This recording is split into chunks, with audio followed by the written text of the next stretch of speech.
Hello, this is Grant back again, and we're going to do another problem.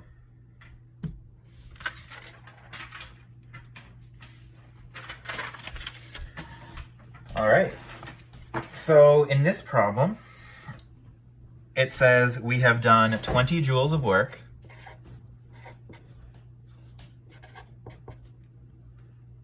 turning a steering wheel. If you are applying 10 Newton meters of torque,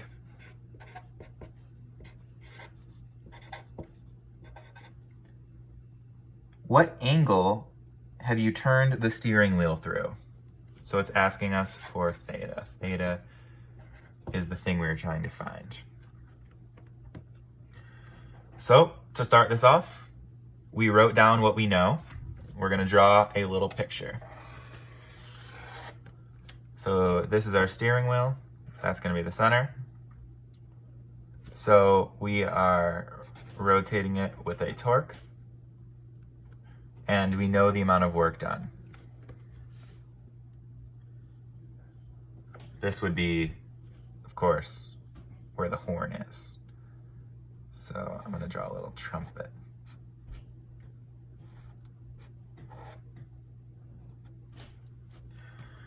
Okay, so going back to what we figured out in the last lecture, we're going to use this formula right here. Work is equal to torque times distance, torque times theta. Let's write this over here.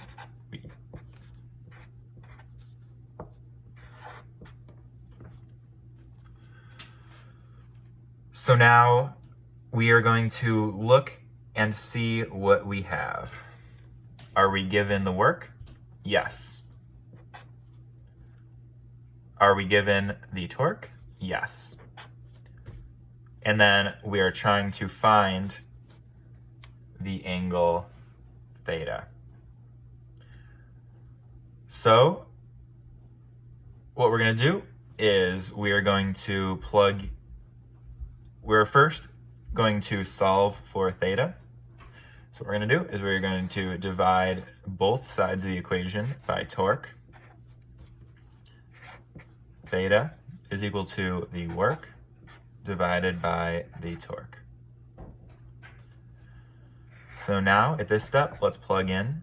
So our work we did was 20 joules, and the torque was 10 Newton meters. So that's going to be equal to 2. And now this is an interesting case. Let's look at our units.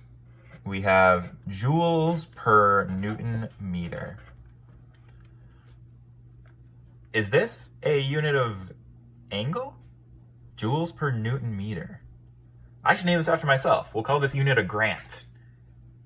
No, unfortunately, we can't do that. And here's why. Let's look at in a linear sense, let's look at our definition of work. It is the force times a distance. Force is in units of newtons. Distance is in units of meters. And work is in units of joules. So what this is telling us is that 1 joule is equal to Newton per meter.